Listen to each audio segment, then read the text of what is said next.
Flooded. Oh my god. Tengok. Diorang punya roof semua runtuh. Kilat sambung menyambung, petir. Angin ribut.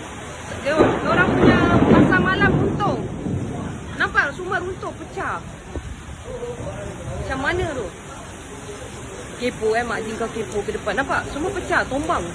Ribut taufan. Nampak? Tombang.